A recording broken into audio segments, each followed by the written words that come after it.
Thank you for showing up. This is the third in a series of installments on the history of the University of Cincinnati.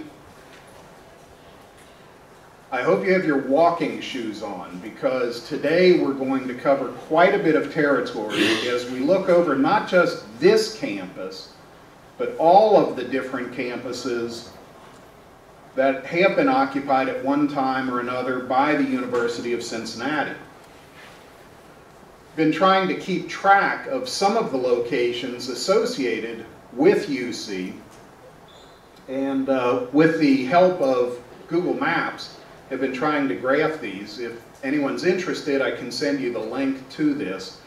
But this shows the geographic spread of the University of Cincinnati all the way from the west, where we have the biological field station in Miami Whitewater Forest, way over to the east, where there is a campus that no longer exists. It used to be called the Tri-County Academic Center, south of Hillsborough. In between that big pile-up, I had to color code just so I could keep things straight. So if you see anything in there, green has to do with the medical schools, red has to do with the other academic areas of the university, blue with the observatory, and the purple markers are the homes of our presidents over the years. So over its history, the University of Cincinnati has taken a geographic course that started out moving away from the river to the edge of the basin and then up the hill, and then from that location out into the suburbs. And of course today, with distance learning and the internet, you could say that the University of Cincinnati's campus is everywhere. But it all started, as we discussed in earlier sessions, in a very small river town in around 1800, when the citizens of Cincinnati decided to form a university. It took quite a bit of time, but finally Cincinnati College was created in 1819. Now this building that is associated today, reproduced in all of our publications to indicate the original home of Cincinnati College, was actually not built for Cincinnati College.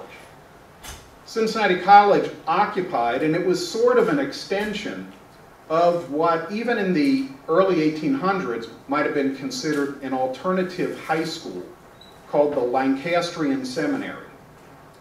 This was a seminary. You know, you listen to NPR today, you'll hear these advertisements for schooling systems where the older students teach the younger students, and that was the methodology used in the Lancastrian Seminary. So this building was constructed for that seminary around 1814, 1815, and it was only occupied in 1819 by Cincinnati College, kind of sharing space with the seminary.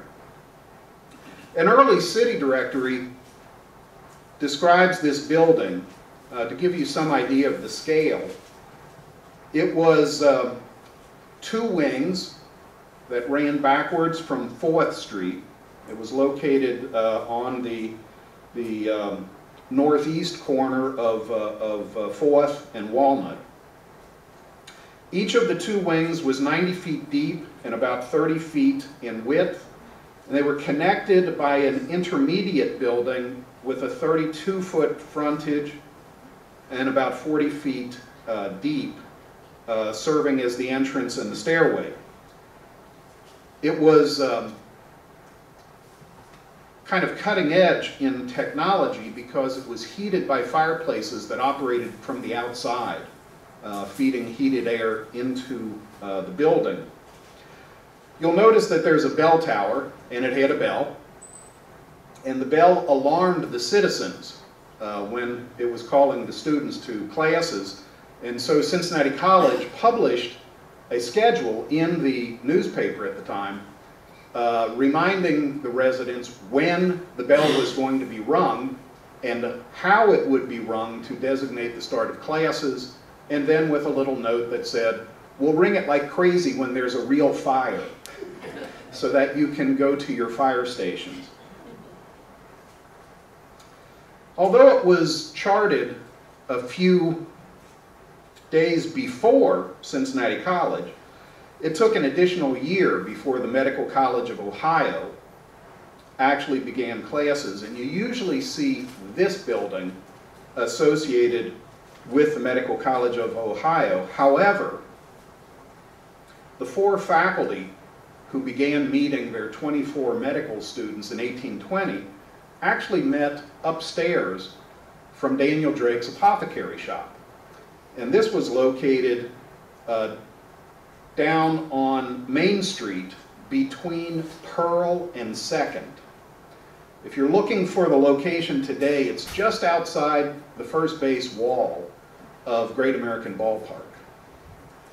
And that was where the Medical College of Ohio got started in 1820.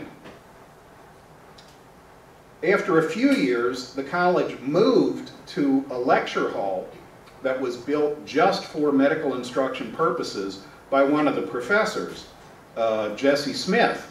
He built a lecture hall in the backyard of his house on Walnut between 3rd and 4th. A city directory at that time described it as a brick building constructed and well finished by Dr. Smith as a lecture room for all the branches except chemistry, and it's provided entirely at the expense of the professors. In other words, he's renting this out to his colleagues to teach their classes. And they bring their own apparatus and cabinets. The college also occupied rooms in a bankrupt business on Front Street near Sycamore, and that's pretty much in the outfield of Great American Ballpark now. By 1827, they'd moved to this building. So it took about 7 years to get this building constructed on 6th Street between Vine and Race. And the new building was 54 feet by 36 feet, 2 stories in height. Besides the basement, it is neat and spacious, and by its internal arrangement is well adapted to its uses.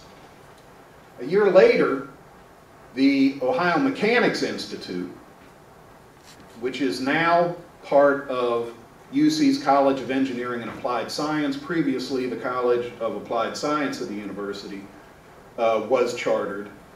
They wandered around the basin, meeting in some school buildings, an old church, the Cincinnati College building itself when the college was out of business, in city council chambers, and in the late 1830s, OMI, the Mechanics Institute, bought Fanny Trollope's outrageous bazaar building on the south side of 3rd Street east of Broadway.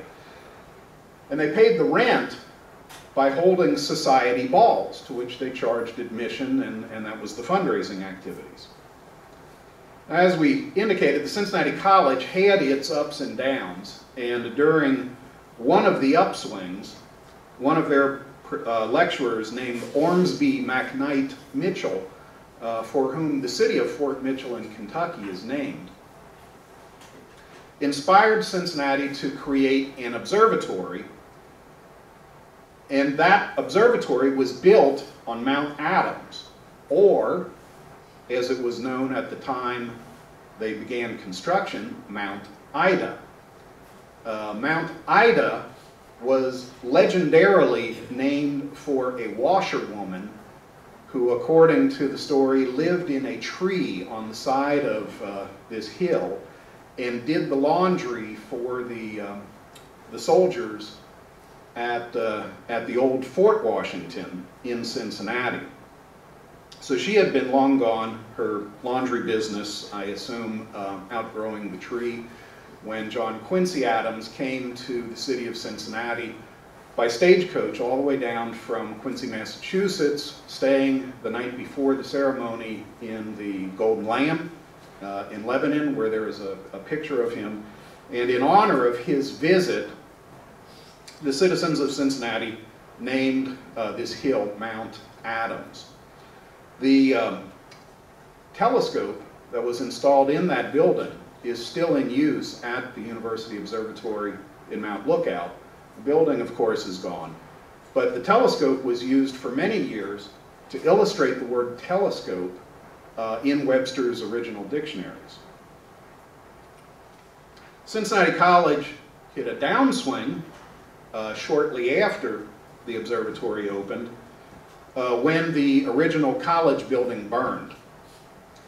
The college itself was essentially bankrupt at this time, and the law school associated with the Cincinnati College was kind of struggling. But the Young Men's Mercantile Library Association fronted $10,000, and a new building was erected on the same site. And in return for this investment, the library was granted a lease for 10,000 years and renewable forever. So sharing space with the Mercantile Library and the law school in this building, the new building contained a number of commercial enterprises and stores. The Ohio Mechanics Institute vacated the bizarre bazaar and continued wandering for another decade, buying a lot on Walnut Street below 4th Street, selling that lot, renting space on 3rd Street, then another spot on Walnut before they got into one of the vacated original post office buildings, and finally ended up in a building on the southwest corner of 6th and Vine Street. And this was to be the location of the Ohio Mechanics Institute for the next 60 years. It was in this building that the legend about Thomas Edison was started. You may have heard, if you had any connection to the College of Applied Science, that Thomas Edison allegedly read every book in the OMI library. Now, Thomas Edison did live in Cincinnati. He was a telegraph operator, but only for about a year.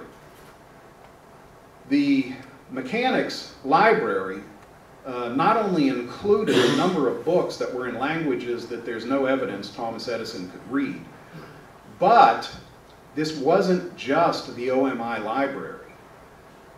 When this building was purchased, one of the directors of OMI invited the Cincinnati Circulating Library Society and the Cincinnati Common School Library to take up room on the 2nd floor of this building, where they merged the OMI library and these other libraries, which were the seed for Cincinnati's public library. So this building not only contained the OMI library, but it contained basically the public library of the city of Cincinnati. They kept the books together on the shelves, but each book had a separate book plate to indicate which library it belonged to. When the public library moved out of this building to the old Opera House on Vine Street, where it stayed until the 1950s, they separated the books, but you can still find among some of the old books at the Cincinnati Public Library the OMI book plates from this time. By 1851, the Medical College of Ohio, in an expanded building, had survived the war of extermination that we discussed in earlier sessions, where their founder, Daniel Drake, was trying to drive the college out of business. The college had survived an attack by Drake alone, by Drake leading a medical department of Miami University, and by Drake leading a medical department of Cincinnati College. But it was still in business. However, in 1852, a new medical college appeared on the scene. The Miami Medical College, although it was not overtly hostile to the Medical College of Ohio, like its founder was very strong competition. The Miami Medical College had a brand new building on 5th Street at Western Row. Western Row is what today we call Central Avenue. The new competition inspired the Medical College of Ohio to demolish its old building and replace it with this opulent $50,000 construction. This masterpiece was considered among the finest examples of Gothic architecture in the nation.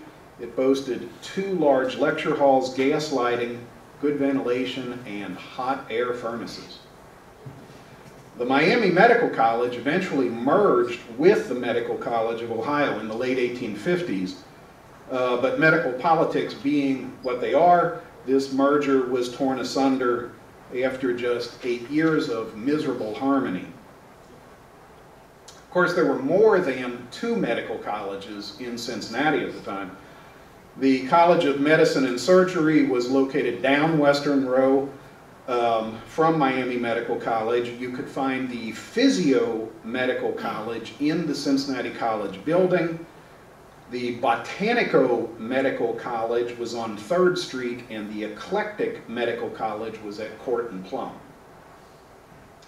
The Cincinnati College of Pharmacy, which is today the University College of Pharmacy, was originally chartered in 1854, operating out of rooms above Gordon's Drugstore on 8th Street at Western Row. But the college soon went out of business, and when it was revived in the 1870s, it too took up rooms in the Cincinnati College building down on Walnut Street.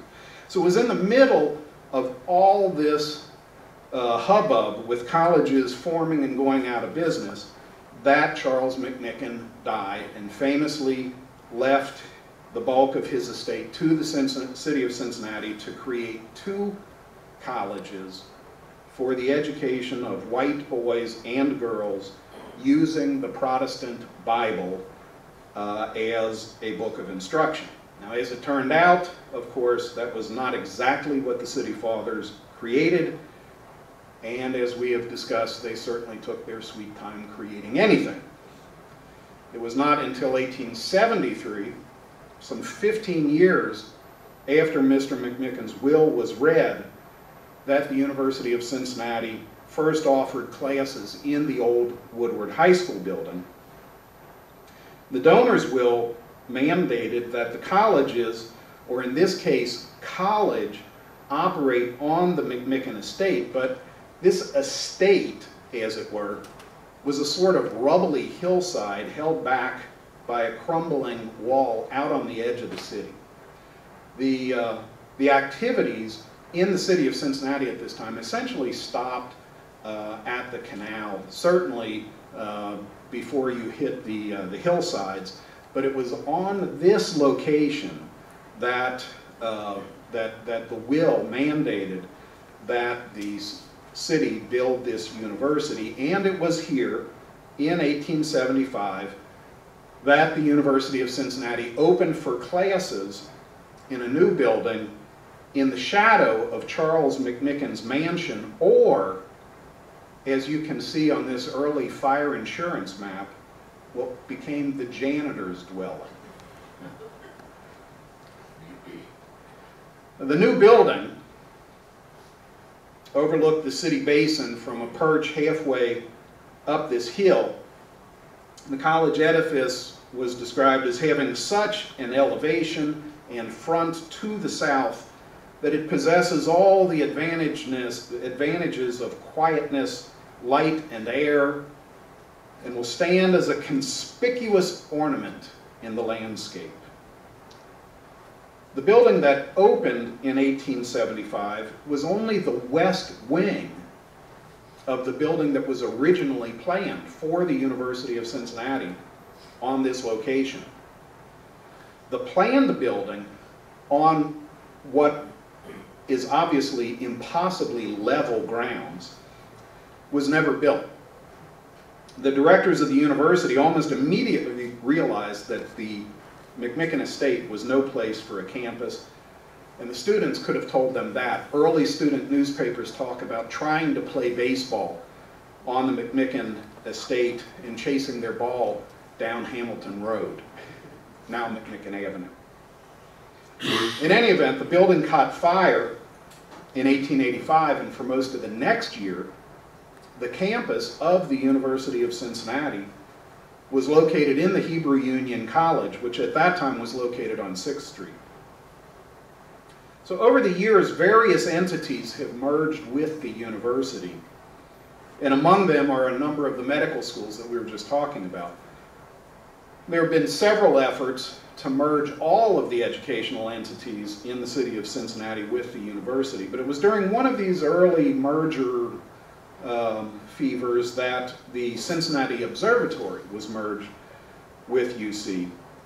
By this point, at the time of the merger, the observatory had moved from Mount Adams way out to Mount Lookout, which at that time was 6 miles outside the city limits. The Civil War provided many opportunities for innovation in medicine, and Cincinnati's medical colleges prospered during the Civil War years and afterward. The Miami Medical College purchased a lot on the south side of 12th between Elm and Plum for a new and larger operation. The Cincinnati College of Medicine and Surgery, which specialized in the education, the medical education of young men of modest means, relocated to George Street between John and Smith. And if that location means absolutely nothing to you, it's because it's currently under the northbound lane of I-75 between the 6th Street and 7th Street viaducts. The woebegone Cincinnati College building burned again in 1869, and yet again, the Young Men's Mercantile Library Association stepped up to finance a new structure, and the law school returned to operating classes in the new mercantile building. So just as Cincinnati had many medical institutions, it was also a city with many musical institutions. Today's College Conservatory of Music balances on a hyphen because it represents the merger of the Cincinnati College of Music and the Cincinnati Conservatory of Music.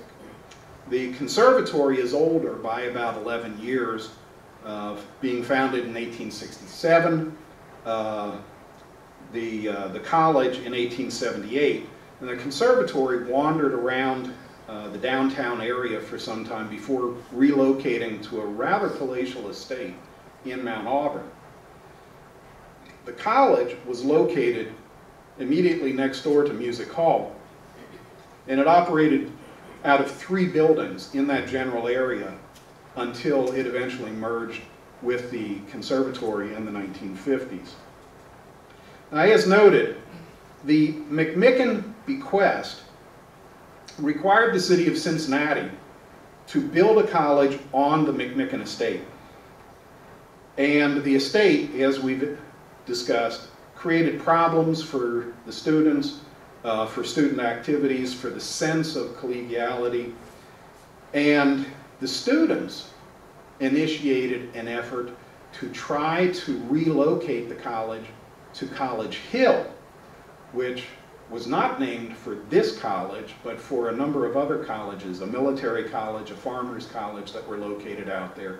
And the students thought it might be a good idea to add the University of Cincinnati to that mix.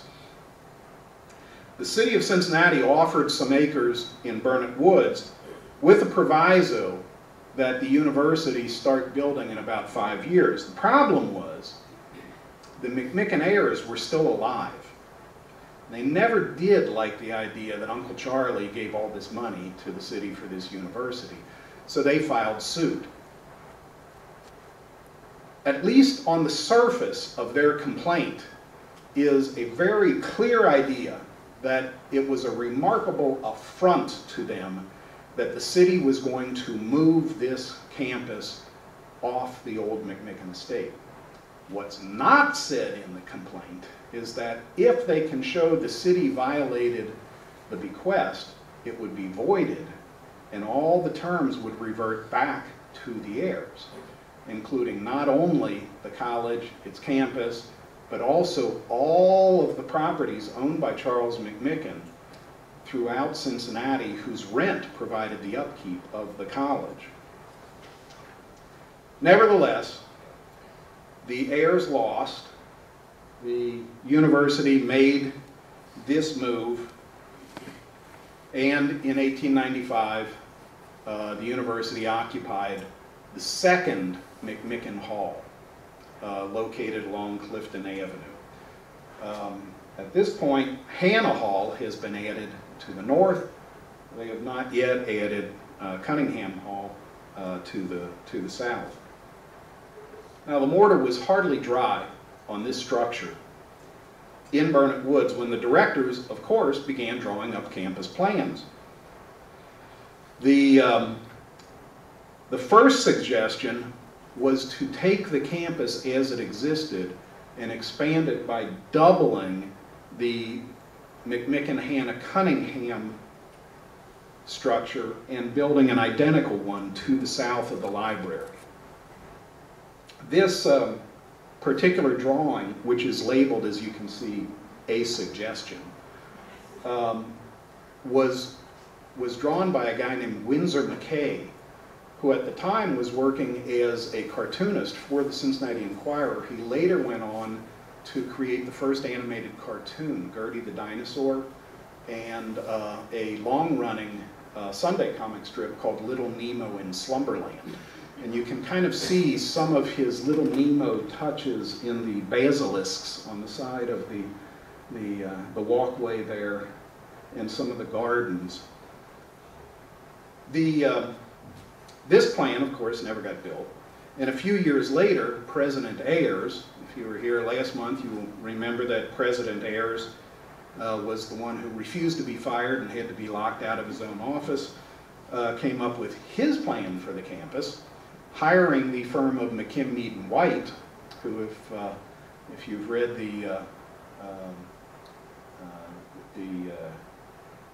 what was the name of that novel? I'll think of it. But anyway, McKim, Mead & White were famous for a scandal involving a young model and her husband, Harry Thaw, killing Sanford White, one of these partners, was made into a movie. But Ayers had this idea that we would just march the campus. You can see way back in the back there, they've got the Van Wormer Library at the very top of the illustration.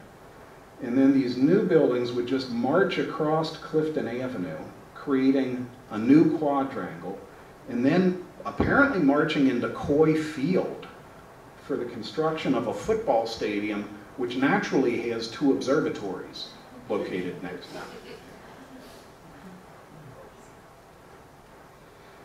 The Cincinnati Law School eventually ran out their welcome at the Young Men's Mercantile Library Association, and they created their own building on 9th Street between Vine and Race. And after years of wandering around the basin, Clara Bauer moved her Conservatory of Music to the corner of Highland and Oak in Mount Auburn. The mansion that she purchased there was originally built by a grain and lumber speculator named Truman Handy, who went bankrupt before he could even move into the house. The house was then purchased by the family of John Shillitoe, the department store magnate. Bauer purchased the Shillitoe mansion, added a couple of wings, and this was the conservatory's home from about the turn of the century to the middle 1960s, when they finally moved to campus. The Ohio Mechanics Institute moved into its building on Central Parkway through the generosity of Mary Emery, who provided not only the college building, but the delightful Emery Auditorium next door to this structure. So, with the university now moved off the McMicken estate, up the hill to Clifton Avenue. The Medical College of Ohio, which was now the university's College of Medicine, moved into the original McMicken building. And it was in this building that the doctors signed a merger between the Medical College of Ohio and the Miami Medical College again, only this time the merger allowed all of the departments in each college to operate completely separately. So there were 2 anatomy departments, 2 surgery departments, 2 materia medica departments, etc., etc., etc. You will note that this illustration is just as wishful as that early description of the very first University of Cincinnati, because on this building, instead of turning the building itself into the wing of a larger structure, they've added a smaller wing to the building, and that was never built as well. Regardless, the old McMicken estate was still a troubling location for education. The future doctors found ways to amuse themselves that have passed into legend. As you can see from the picture, the Bellevue Incline passed just west of the Medical College building. The medical students were known to stand at the windows and wave cadaver arms at the cars as they went by on the incline. And one alumnus, Isidore Shayer, class of 1902, once wrote to the alumni magazine, "Yes, we had our fun. See that incline alongside the picture of old McMicken? Remember how a finger or an ear tip, somehow as if by magic, of its own accord would fly out of a window of the dissecting room right into the lap of some female passenger riding in an open trolley within the incline." Well, Cincinnati eventually approved a levy to build a new hospital up the hill in the fresh air and sunshine of Avondale. And most of the medical departments moved up into the college structure, or into the hospital structure. And this put some pressure on the medical college to find its own suitable space. So they vacated the old McMicken estate and they moved up into a brand new College of Medicine building, which is still in operation today as the Health Professions Building. As the medical school moved into its new building, the rest of the university was gradually filling in what would become known as the academic ridge, that hillside along Clifton Avenue. Baldwin Hall provided a home for the growing engineering programs. Chemical laboratories occupied what is now old chemistry. And this whole quadrangle area signified the growing importance of the sciences within the University of Cincinnati. The women's building, or as it was nicknamed, Beecher Hall, reflected the growing number of women that were now admitted to the university. From an aerial perspective, you can see the medical programs occupying their own campus, the academic ridge being filled in, but huge swaths of the area in between represented neighborhoods that eventually would be taken over by the university. Still, down the hill, the original McMicken Hall became the home of yet another college. While awaiting construction of its new home along the academic ridge, the law school moved into the original McMicken building in 1920, and by 1925 they had moved out as Alfonso Taft Hall was prepared, allowing the law school to join the uphill migration. By 1930, the campus just covered this amount of space. You can see that there's a decent football stadium thanks to Jimmy Nippert's grandfather, the first dormitory at Memorial Hall, a new gymnasium, the full engineering quadrangle, a larger library, what is now the Blagan Library Building, and the Teachers College. But the university had an activist president in Herman Schneider, who of course wanted to draw up a campus plan. So Schneider drew up this plan, actually had postcards made to circulate this idea around the country, although other than the buildings that existed, none of this was ever built. You can see from this a growing disenchantment with the second McMicken Hall. It was considered kind of a gloomy building from the time it was built, but at the time that Schneider drew up his plan, in the middle of the Great Depression, there was a growing disenchantment with the building, and enrollments were such that McMicken was outgrowing the needs of our student body. After the law school moved out, the university tried to find some use for the original McMicken Hall. It looks so forlorn in this picture, which I blatantly stole from Kevin Grace. So, you recognize that one? I believe this photo was taken the day before it was demolished. The university proposed several educational entities to take over the building. There were a couple of social service agencies that used it for a while, but ultimately it was demolished in 1935. When you hear about a brick from McMicken Hall being placed in the south anchorage of the Golden Gate Bridge, it's this building that provided the brick, not one of the McMicken Halls up on this campus. It was during the demolition of this building in 1935 that Joseph Strauss was out in California working on the Golden Gate Bridge, wrote to the president at that time and had a brick sent out to him for use in the Golden Gate Bridge. That location suffered a final indignity around 1950 when the entire hillside collapsed in one of Cincinnati's largest landslides.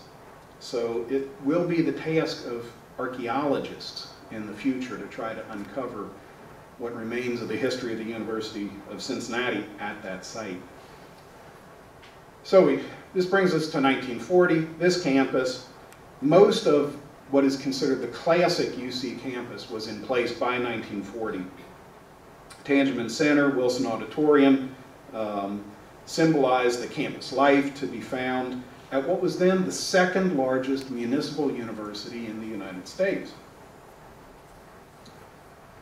World War II delayed the demolition of the old McMicken Hall, but eventually, as soon as the war was over, the university found the resources to take it down and to replace it with the current McMicken Hall that, again, overlooks Clifton Avenue. The GI Bill and the baby boom, as we discussed, were combining to push enrollments even higher. UC gradually began expansions to the east and into the neighborhoods of Corryville and northward into Burnett Woods. It was 1965 before the university thought seriously about parking and actually built its first garage. The Applied Arts Building, now part of the DAP complex, was the first of the university buildings that moved over the boundary into Burnett Woods after a very bitter and often racially motivated legal dispute. The construction of an immense parking lot and another dormitory was pushing the campus all the way to Scioto Street. But it was obvious that, that Jefferson Avenue was really becoming the natural boundary of the campus. Within this space, the university projected a large science and engineering complex. And this plan actually published in 1964. It eventually became the Brody Science and Engineering Complex with some considerable modifications. And while enrollments climbed, the football team wasn't doing so well. There were suggestions to find a new home for the team off campus, and the possibility of using the Nippert Stadium space as sort of a tiered residence hall in the center of campus. UC also branched out into the suburbs with the founding of Raymond Walters in Blue Ash and Claremont College in Batavia. And for a brief time, as I'd mentioned early on, the university had a third branch campus, the Tri-County Academic Center in Hillsborough, that was later given up and absorbed by the Southern State Community College. The construction of Sander Hall in 1971 marked a sort of climax to this campus evolution. By the time Sander opened, the campus occupied most of what was known at the time as Superblock, encompassing everything from St. Clair, now Martin Luther King, to Calhoun, and everything from Clifton to Jefferson. The tall buildings on the perimeter formed a sort of fence around campus, and although some of the residents have fond memories of Sander, it had a very brief decade of life, and nearly as long afterlife while it was awaiting demolition. And people forget that at one time the university was considering building 6 Sander Halls over along Jefferson Avenue.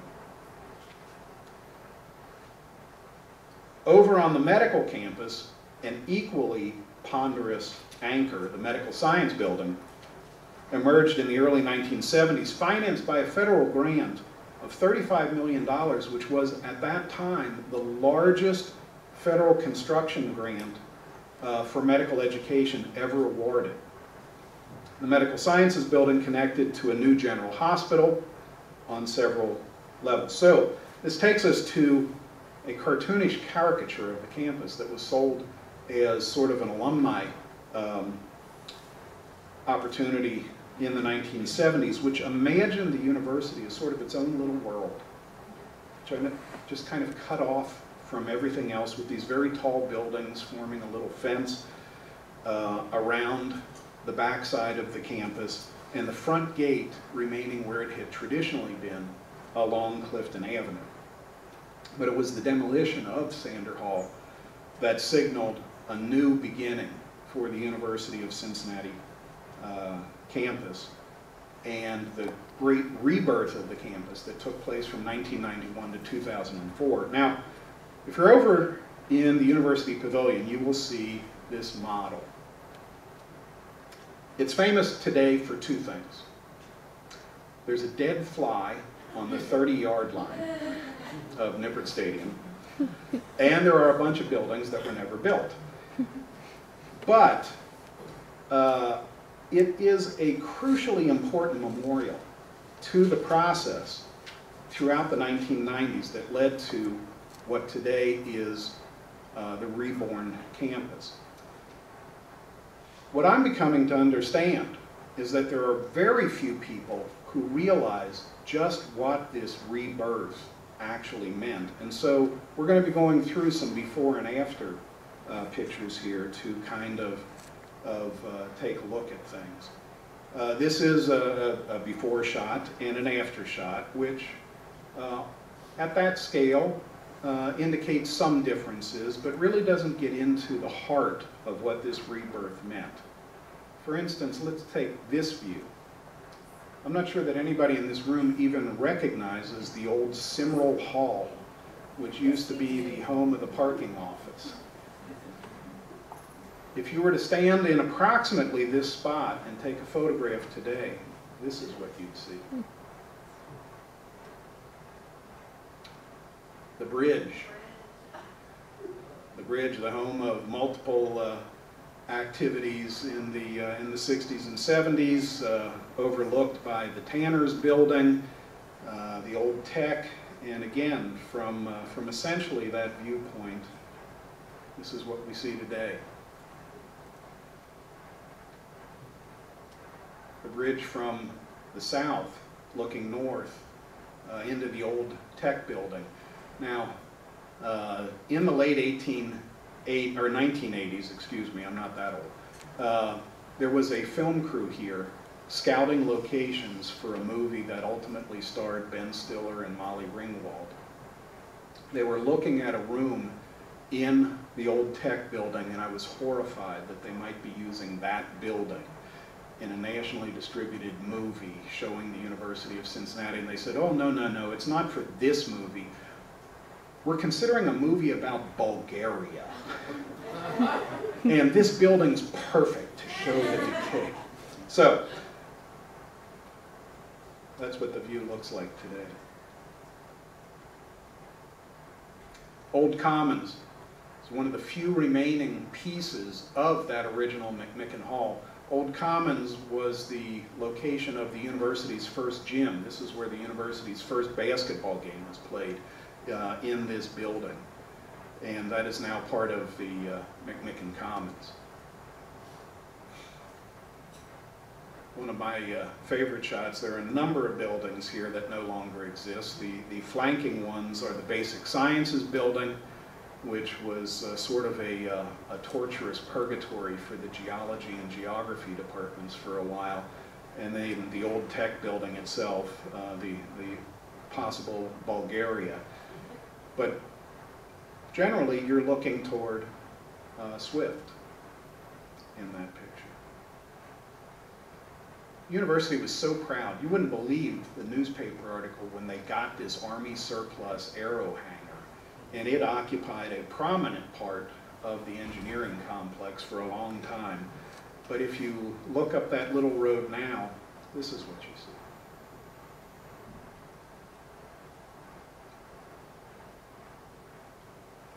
If anybody ever parked in this lot, they will remember that there's a warning sign. You can see those little squares on the fence that say, if you park here, there's no responsibility for getting hit with a home run ball. That's now the viewpoint. Even on the other side of the moat, as it were, next to the Medical Sciences building, we now have the Kerr-Crawley building. Surrounding the College of Nursing and the old recreation center ball fields, we now have this.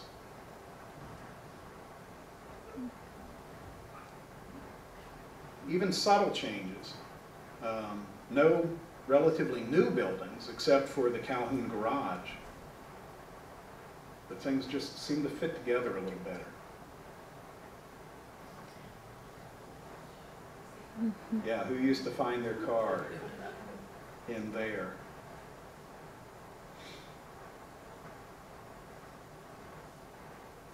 This is even before Lindner Hall was constructed there for the College of Business.